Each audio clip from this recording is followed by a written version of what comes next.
assessment criteria of IELTS writing task 2. Now, you know that whether you're writing academic or you're writing a general training, you will be having the same as task 2 to write. Here is how your task 2 is assessed. First of all, the first criterion is what we call a task response. We have coherence and cohesion, lexical resource, grammatical range and accuracy, and grammatical range and accuracy. Let me put it that way. So all of these ones take 25% of your overall score, which is 100%, out of which total your band score is calculated. You know, the whole task 2 occupies, or it is just 66% of your overall writing score. Your task 1 will take 33%. So you put all that together, then your band score is produced. Now we have, let's pick them one by one. Task response. Task response measures how much your written response answers each part of the essay question or task. Okay, so the essay, each question will give you a task. How well you are able to respond to that task. By response, we mean, are you able to do what the task asked you to do? To what extent were you able to do so? So that is what we measure with task response. Now, task response, therefore, is your ability to fully address all parts of the task, okay, and also to present a fully developed position in answer to the question with relevant, fully extended, and well-supported ideas. So you must be able to address the whole question fully. You don't leave any part. Don't answer partly. Answer fully. So I said that, to what extent are you able to answer the question? Okay, you have to respond to it very well and in detail. You give examples and things like that. Okay, so that is what we mean by task response. Going forward, in order for you to be able to do what we just talked about, to be able to answer the question squarely, you must be able to know or identify what we call keywords. The keywords are those words that give you the general idea of the question. Is the question about education? Is it about work or about, let's say, hobbies or tourism? It is the keywords that will give you that idea. After that, you need to know what we call the macro keywords. These macro keywords will limit you to a specific part of the general idea. If it is about schooling, what is it, or about education, what is it about education that this question is talking about? Is it talking about using computers in education, or is it talking about the role of parents in education? So the keyword talks to you about the general idea and it says that this is about education, but you will need a micro keyword to focus or to zero in on what exactly about education this question wants you to talk about. And if you miss the micro keywords, you are likely to misanswer the question, or you're likely to deviate or digress. Now, lastly, you want to know what action words are. And action words basically are those words that is used to give your task. So your task, which is the question, is expressed with the action words. So if it's an opinion question, you hear expressions like, do you agree or disagree? To what extent do you agree or disagree? If the question is an disadvantage question, you will also hear words like talk about the advantages and disadvantages and give your opinion, or discuss the advantages and disadvantages and give your opinion. Or you can hear, do the advantages outweigh the disadvantages? So all of these ones are examples of, you know, what we mean by your how do you call it, your ability to identify keywords, or what keywords are. So the keywords tell you exactly what is expected of you. That's it for task response. We come to coherence and cohesion. Now, coherence and cohesion measures how well your essay demonstrates a logical organization of ideas, and how using a range of cohesive devices, or if you like link phrases, goes a long way to help you or to help make your essay easily understood. Okay, so it measures how well your essay demonstrates a logical organization of ideas, by using a range of cohesive devices and linked phrases. It basically is how clear and easy to be understood your essay is.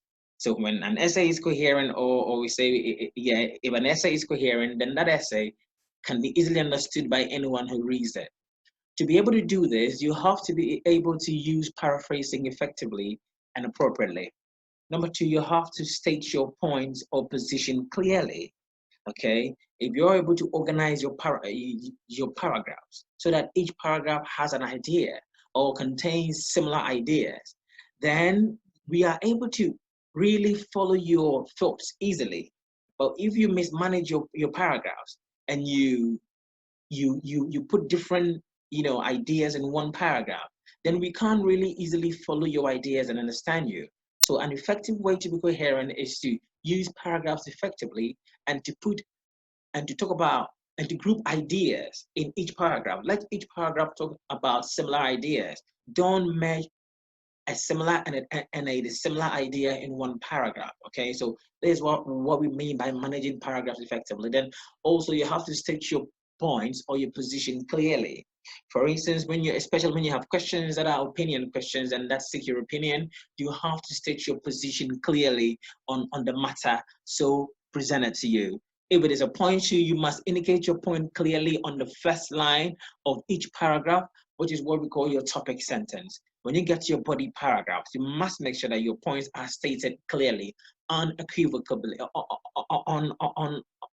unequivocally on your, on your first line. If you don't do that, then the examiner won't be able to easily understand what point is it you are talking about. Okay, so you have to be unequivocal about your answers or your points. Again, you must be able to explain or give examples to support your point. Explanations and examples make your point easily understood, or they make your essay easily understood. Again, you must be able to, or finally, you must be able to use cohesive devices to connect your sentences and your paragraphs, okay? I'll go ahead to show you what cohesive devices are and how you can use them to let your paragraph. Your whole essay is one document. You don't need to make the sentences or the paragraphs look independent of each other. They are not really independent of each other. They are together. So you must blend and connect and make them look or appear one piece. Okay, how do you do that? You do so by using link devices and linking phrases. Okay, here are some examples of such devices. We have their function and we have what they do. So if you want to add on, you can use furthermore, in addition, or moreover. When you want to show examples, you say like, such as, for example, or to illustrate. If you want to show result, you can go for as a consequence, or as a result, or in order for. If you want to give condition, you can go for unless, only if, and the rest. If you want to show similarity, you can go like similarly, likewise, just as, in the same way. And lastly, if you want to show contrast, you can go for nevertheless, on the contrary, and however. So we move on. Let's now deal with the other parts of coherence and cohesion. So there's an example of how linked phrases can be used. This whole paragraph doesn't have a linked phrase. Okay, so I want you to pause the video and just watch it carefully and try to read it and see how uneasy it is to read or uninteresting it is to read this one. And you compare that one to this particular one that has a lot of linked phrases, and all the linked phrases are put in blue, so you can easily appreciate how they affect the sentence. So compare the two sentences, pause them and compare them, and you will see how different they appear. And the latter one, or the latter, is more appealing. Okay. So number 3, we want to look at lexical resource. Your lexical resource is basically about vocabulary. Okay. So this measures the range of vocabulary which you know and can use to convey your intended meaning with precision. Okay. So how much vocabulary do you have, and how well are you able to use these ones to talk about your intended meaning? That is what this part is about. Okay, your intended meaning. You should be able to use it to talk about your intended meaning. If you're unable to express your intended meaning with the vocabulary you have, then the vocabulary is of no use. Okay, so under lexical resource, we want to look at how well you're able to, number one, how much vocabulary you have and how well you're able to use them. So it's about availability of vocabulary and how appropriately those vocabulary or you use your vocabulary. Now, it is not using extremely difficult words. Okay, if you use extremely difficult words, which are also of low frequency. If we say a word is of low frequency, we mean that that word is not frequently used, and so it is likely not to be known by a lot of people, even the examiners. Okay, and it is against you yourself to use a word that the examiner cannot easily understand or isn't familiar with, because it is not the time to go for dictionaries and to check word by word. You will slow them down. So they are not likely to do that. If they don't do that too, then it means that they won't understand you well, and that will go against you. If they don't understand you well too, they can't make easy meaning of whatever you've written. Okay, so don't use extremely difficult words. Don't use words which are not very frequently used by people. Okay, the examiners live in the same community with us. If the word is not popular, is not easily understood, it's not frequently used, then it's likely they also will not know it. Again, you have to learn to paraphrase words in the question. So your question will give you keywords. Try not to use those same words. Use paraphrase of those keywords. Use synonyms of words you frequently use in your essay. Okay, so don't try to repeat words. It is your own word, but try to change them. Okay, use synonyms. Once again, you have to use appropriate register. Use words which fit each context. If you're talking about the police and their work, or if you're talking about a legal something, you have to use legal words. Words like custody, have been sentenced, convicted. All of these are words which are appropriate register when it comes to law and the field of legality. All right. Now, if you go to other fields, there are other words, and you have to learn how to use all these words. If you go to a restaurant, you will be given a menu. If you go to a classroom, you will be given a course outline. Both the menu and the course outline contain similar things. What is on offer? Okay, what is on offer? But in the classroom or in education, we call what is on offer, the list of what is on offer, we call them syllables or the course outline. But if you go to the restaurant, the register changes and you call that one menu. So that's what we mean by register. Different things or different areas or topics will demand different words, but of the same meaning. So let's still continue with lexical resource. Here is an example for you. I want you to pause and look at this example clearly. So here I'm trying to just find a synonym to harmful and to banned. Okay. So here's an example. So for the one word harmful, you can get different words that can mean almost the same as harmful. And here too, you have to be careful. When you're looking for a synonym, don't look for a synonym that isn't closest in meaning. There are some synonyms that are very far in meaning from from the word you want to substitute them with. Okay, don't use those ones. Use synonyms that are closest, nearest in meaning. Okay, so for instance, for harmful, I can use taboo. Taboo is similar to harmful, but it is not as nearest in meaning as damaging or unhealthy or hurtful or detrimental or distracting. Okay, then I also can have these words in place of banned, disallowed, prohibited, proscribed, and the rest. Okay, so that's it for lexical resource. Lastly, we want to look at grammatical range and accuracy, and this one is basically the ability to use correct and precise grammar with control. Okay, your grammar must be on point, and you should be in control of your grammar. And by this, we mean that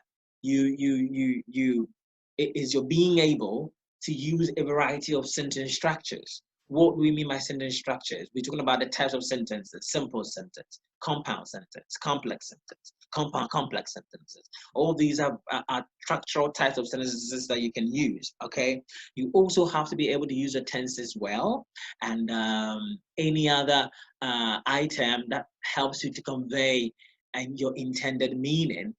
All of these ones are looked at under grammar or grammatical range and accuracy. So again, you should be able to blend active and passive sentences. Don't only speak in the active voice. You have to use passive sentences as well. IELTS awards more marks for passive sentence usages than just active sentences, so you have to learn to use passive sentences. Then note here that there are lots of grammatical errors like mispunctuation and the rest, but the one that would deduct the most marks from your band score or from your marks is are those grammatical errors that can go a long way to affect meaning. Okay, so if a mistake of yours impact communication, then you know that that is too big an error, because the whole idea is for you to be coherent, it's for you to be understood. So if any of those ones affect